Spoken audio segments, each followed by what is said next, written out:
you get an analytical tool, you get a number of options, and you go right to the highest price.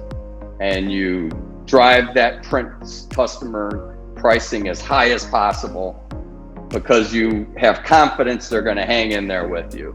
So there's 3 different price points. You have a restart period, which is dynamic, is planning to be dynamic off of what the person's currently paying. And then a win back period, which goes off of what your restart period is, like a percentage off. And then you have your expire period, which is more of a flat rate period.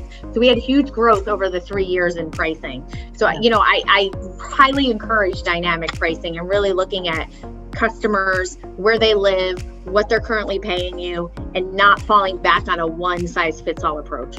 Like many, we've added 4 premium editions. That adds about $120,000 a year in revenue. Some of the actions we've taken to increase revenue, we are big Mather users, and Mather has helped us to raise subscriber rates by 50% every 9 months, 2 years in a row, using market-based pricing. That added $2 million in subscriber revenue.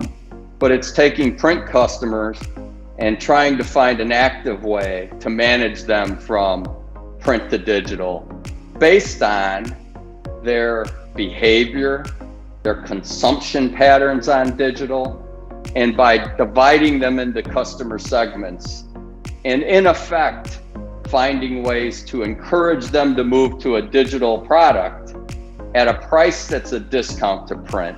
I would say it's the current world that we operate with, where we sell subscriptions to the acquirer for bundle, and you can kind of get a sense, the x-axis is around volume of users, the y-axis is around pricing or ARPU. So we play in one kind of confined place today, but by getting more first-party data, it should enable us to shift this demand curve up. So it'll allow us to change the demand curve, to sell more subscriptions, to be smarter about it. The yellow bars are our circulation revenue, the orange bars are our advertising revenue.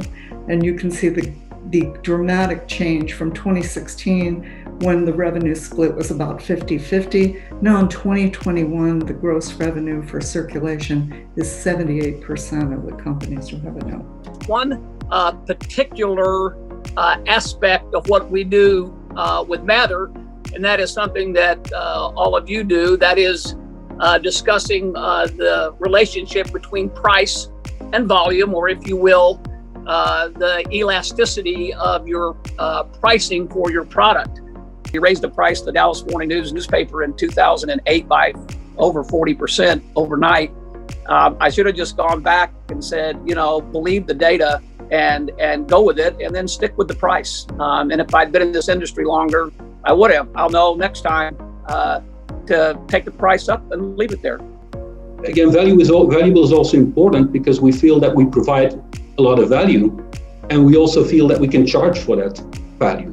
We feel that good journalism has to be paid for at a good price.